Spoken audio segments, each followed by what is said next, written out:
Welcome to Founders Future, a podcast powered by Closers.io, where we dive into the journeys of innovative entrepreneurs and explore the road ahead for them and their companies. I'm your host, Zach Young, and in each episode, we uncover the stories behind impactful ventures, the challenges faced along the way, and the strategies driving their future growth. Today, we're joined by Molly Stovold, an award-winning business coach and multi-time founder who helps online entrepreneurs build profitable, sustainable brands while living life on their own terms. Molly leverages her background in marketing, personal development, and hands-on business growth, and clients from stuck to scaling with strategic mindset work, organic marketing, high-ticket sales tactics, and automation. She mentors solo founders and small teams to create freedom-driven businesses that support their ideal lifestyle. Molly, a very, very warm welcome to Founders Future. Thank you. Nice to be here. Absolutely. Going to be a great episode. A lot to dive into. Before we do, I do like to start with your background, though. So before coaching, before business coaching, can you walk us through what were you doing previously and what was really your inspiration to get into this space? So before doing business coaching consulting, I was marketing for a business coach, and I had a corporate career in marketing. And the final marketing gig that I had for this big business coach was launching her offers, launching her self-study programs, group programs, etc. And I was pulling in like $1 million launches for this coach. And I remember looking around and I thought, I could do this. The marketing stuff that's inside what this coach teaches is so outdated. I could create something way better with all the strategies that we're using right now to launch for this coach that are making her millions of dollars, right?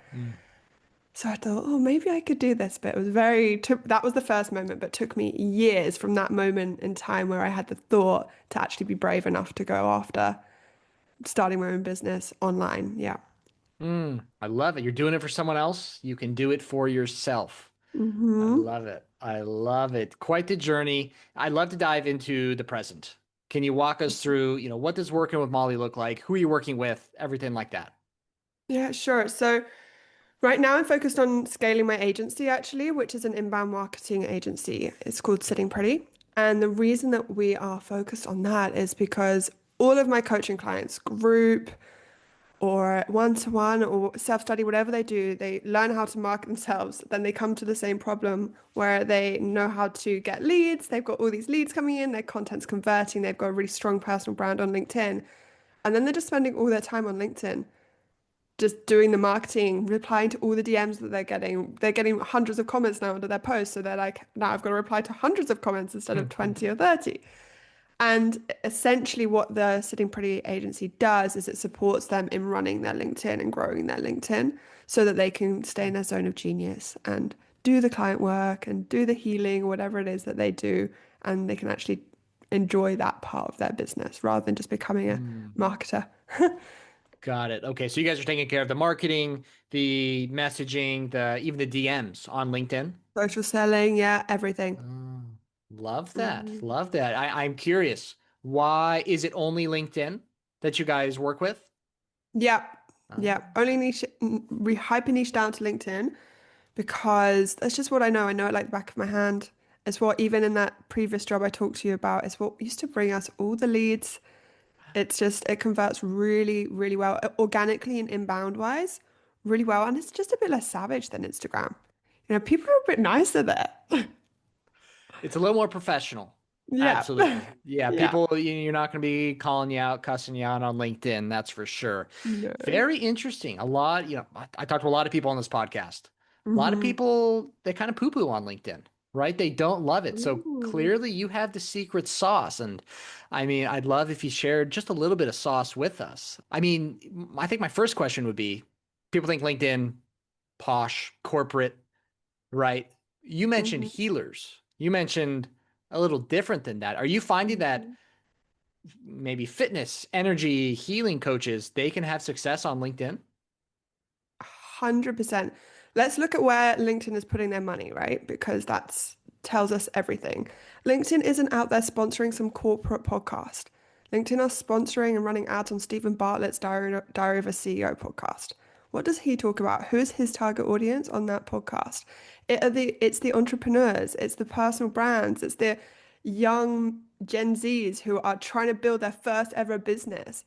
LinkedIn is trying to target those people. Why? Because they know that that is the future of work. It's the online space. It's the personal brands. They know, LinkedIn know that that is where the future is going.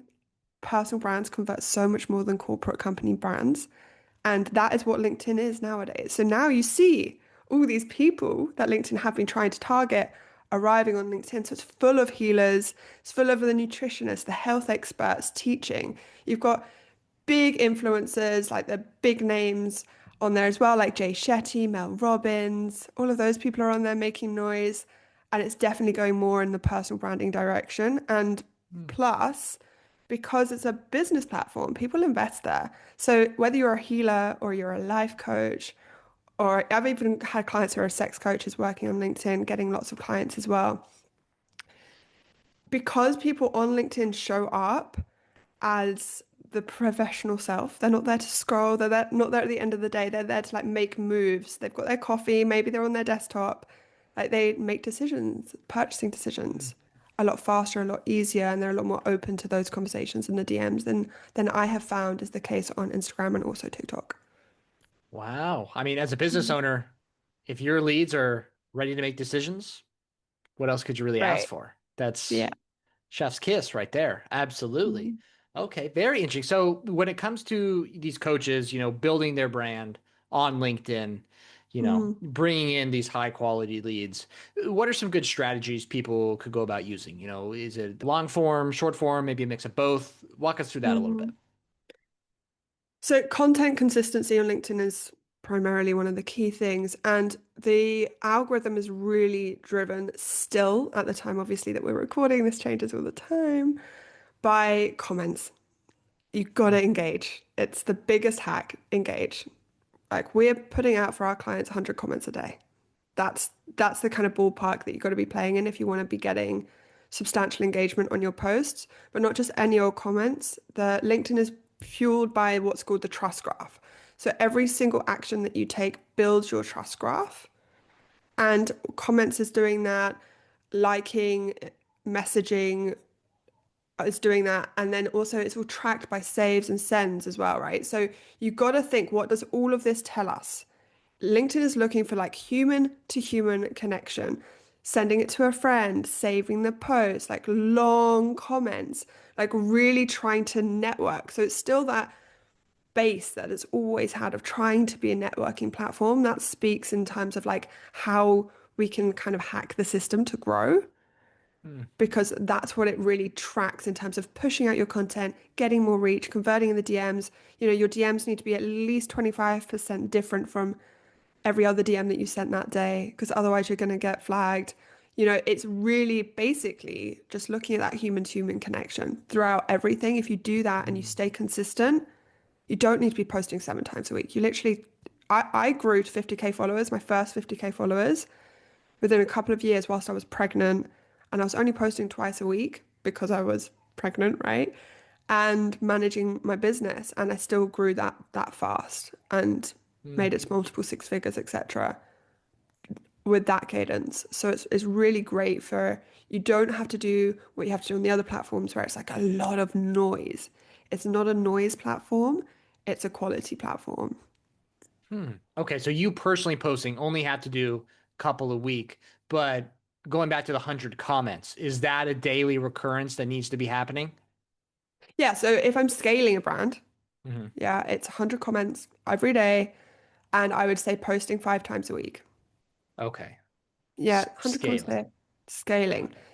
If you are in that really privileged position where you have a full calendar and you're just ticking along, you want those steady inbound leads, you know that your content's converting, then twice a week is great because you're going to keep building your audience at a very steady pace with that. But Hmm. nowadays, I do post 5 days a week because I'm scaling. We're scaling, we're growing. Love it. Yeah. Love it. So your agency comes in, does a lot of this for your clients, Yeah. right? So I'm curious, obviously 100 long, thoughtful comments a day, that's a lot, hmm right? hmm So are you utilizing AI for that? Are you utilizing A's for that? Share a little bit there.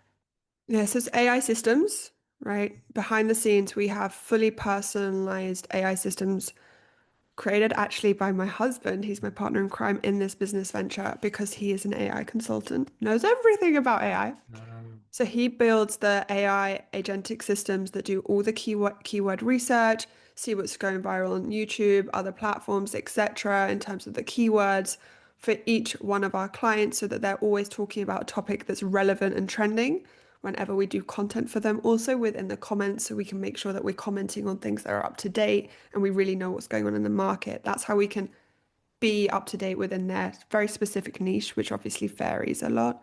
And then in terms of the tone of voice and everything like that, that's really easy for us to build an AI basically person that is their tone of voice. And we would do that.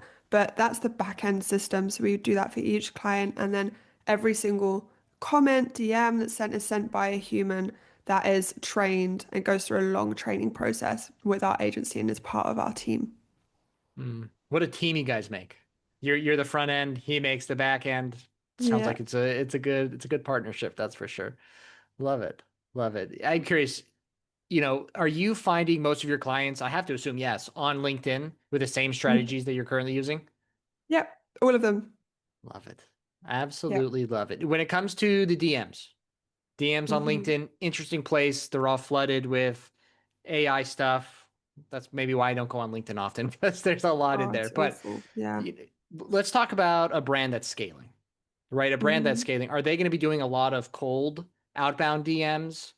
Or because their content is going to be so on par, are they going to be getting a lot of inbound DMs? Inbound. We don't do any outbound.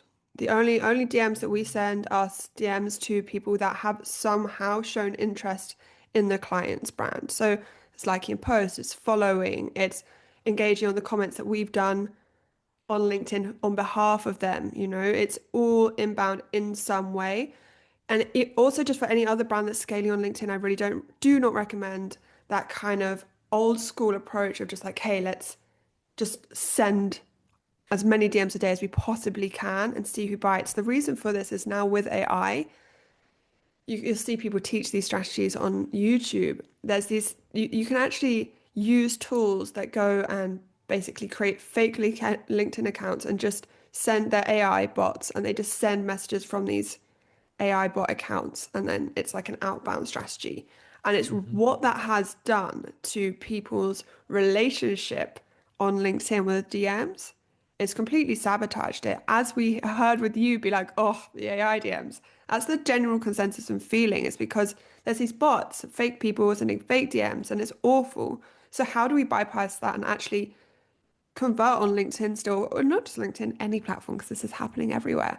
We've got to come back to the human to human connection. You've got to know that that person knows who you are before you send a DM. That's just the really easiest way to break it down so that you know what your DM strategy is. Just make sure the person knows who you are before you reach out to them. Very important. Yes, Yeah, AI slop is everywhere. Human everywhere. connection is not going away. That is Hmm. for sure. And I should say, I love no cold outbound DMs. I'm sure any person who comes to you and they hear that, that is like heaven to their ears. I don't have to do any cold. That's awesome. Very, very good. So you're building an agency, you're scaling, right? I have to assume you built a team that's growing with you. We got your Yeah. husband doing the back end systems, the AI. Can you walk us through the rest of your team and how did you go about kind of building and scaling the team itself? Yeah, so we have 7 employees at the time, and right now, scaling fast, got another 2 interviews next week. When Mm, they do get onboarded, they go into one of 2 tracks, the social selling expert track or the engagement specialist track. The people that are come from a sales background, so those are the people that have basically DM sales experience or some kind of closing in real life experience. Either of those, I get on calls with those people because I've actually found that the women that I work, the whole team is women, all the mm, women that work with us that come from, even if it's like door to door, old school, in real life sales, they are amazing at social selling because that human to human piece, they just get it. They're like, of course that's what we're doing. Of course we're having a conversation. Whereas I found that sometimes with the DM selling people that we hire, they're so used to the cold approach that's a little bit harder for me to train them to unlearn that and learn mm, how to be human to human again. Yeah, so there's them and then the engagement specialists. They're the ones with the marketing experience and specifically inbound marketing experience, and we train them on how to basically do our growth strategies. Nice. There's no better way to learn as a salesperson than just get your teeth beat in with some door to door. Right. Hopefully Oh, it's not for yeah. a long period of time. But I mean, you can do that for 2 to 3 months, get 10,000 no's and get three yeses and keep showing up every day. Mm-hmm. You get brought into an inbound role, it's like they will The do well. dream. Yeah. They will do well, and it is the dream. That is for sure. Yeah. Finding good salespeople can be tough, though, right? I'm curious, how do you go about finding your sales talent? That's a really good point. Like finding good people, salespeople is so hard. Even within my own business, I'm finding it much easier to find social sellers, people who can sell in the DMs, Mhm. but the people who can actually sell on sales calls, like I can, like my husband can. Please, if you know a way, tell me. Because that is my biggest problem right now, is I'm trying to apply the same strategy that we use for finding the social sellers, so the people selling the DMs. To do that, we use LinkedIn, by the way. That was your question. Yeah, we use LinkedIn. I'll do a post saying we're hiring, or one of my team will go and have a job post up and people will apply and then we'll go through it. And yeah, my number two basically manages all hiring and I'm just the final touch point. She's amazing. She does a really good job. But the one thing that is our biggest struggle right now is finding people who can sell live on a call, actual closers who are really skilled closers. So if you've got any Mm. hacks on how to do that, let me I, know. what you said about finding kind of like the DM setter being a Hmm. lot easier than the closer, that makes a lot of sense. I mean, there's good DM setters from literally all over the world, right? They are everywhere. Closers who are going to close live on Zoom through a 45-minute to an hour long phone call with some tough cookies, that's a different ball game, right? Yeah. So definitely tough. And I am curious, and what a lot of people struggle with, it is retaining them as well. The high Mm. ticket sales world, it's the wild wild west, right? There's no W-2, there's no contracts. People can essentially leave whenever they want to, right? So have you found that to kind of be an issue as well, where things will be going well and then maybe they just dip out of nowhere? No, I've never had anyone dip out of nowhere, actually. Good. We've only had to let people go, but I think that's is because they make a lot of money. That's a good way to keep them. Yeah. Good. They make a lot of money. That's, the commissions are good, and then we're scaling so fast. There's so much demand that they're happy. Huh. That's a good home. That's a good home. So you Yeah. just That hasn't you're been our from. problem, but it's really good to know because actually it's something I need to make sure that I stay on top of. So Hmm. when I find someone good, I've got to make sure that they're happy the whole way. Yeah. Oh yeah. It's interesting. Yeah, I'm curious. Do you work as the sales manager or your number two kind of work as a sales manager? I'm the sales manager. Yeah. Nice. Okay. Got it. One of I my many like that. roles. Yeah. Yeah. Another good way if you do get like a really good closer, Yeah. like bump them up to the sales manager role. Oh, that would take a load off. That's a Yeah. great idea. Thank you. Good for you. Good for the business. That's going to lock them in long term, right? I mean, Yes. Yes. nobody really like wants to be on Zoom calls for 12 hours a day for the next 10 years. For most people, it's like, hey, I'm going to do this for a couple years, stack a lot of cash, then something else. So going from closer Mm, to sales manager is a lot of people's goals. So it, when you find the right person, though, right? Which yeah. is tough. Which is the struggle. Yeah. Absolutely. Absolutely. Well, hey, that's just a high ticket life, but it sounds like you guys are doing the right thing and those people will come. That's for sure. That's for sure. So scaling's the goal, right? Scaling's great. I'm curious, are there any specific goals you've set for yourself in the business? Let's say 2026, you're looking to achieve. Mm. We're looking to get the agency, which we only launched, I mean, under 2 months ago, to 100K months. That's the Nice. goal. Yeah. Great goal to have. ASAP. ASAP. I love the growth. I love just hearing people want to grow their business, but also in the right way as well. Because there's definitely a wrong Mhm. way to do it. Right? We've all heard of people who grow and then they come back down just as fast. Mhm. But it sounds like you Mhm. guys are doing it the right way. Very, very good. Hopefully. Molly, pleasure having you on. I would ask about other social media, but is LinkedIn the only place people can find you? I also have Instagram. Okay. But find me on LinkedIn because I'm just so much better on LinkedIn. And it's just first and last name, Molly Stovold on LinkedIn. Yes. Yes, it Perfect. is. What about the website for the agency? Sittingprettyagency.com. Sittingprettyagency.com. Perfect. Molly, Yeah. pleasure having you on the show. Thank you so much for your time today. Thank you. Absolutely. And that will wrap up another inspiring episode of The Founder's Future. To our listeners, if you enjoyed this episode, make sure to go and connect with Molly on her LinkedIn, Molly Stovold. All of her links and her website will be in the show notes and description down below. And if you are a business owner, specifically a coach, consultant, or agency owner, and you're looking to scale your business, and you really want to enhance your sales and marketing efforts, visit closers.io to hop on a call with our team and discover how we went from 0 to 30 million per year in less than 3 years. Until then, keep on climbing.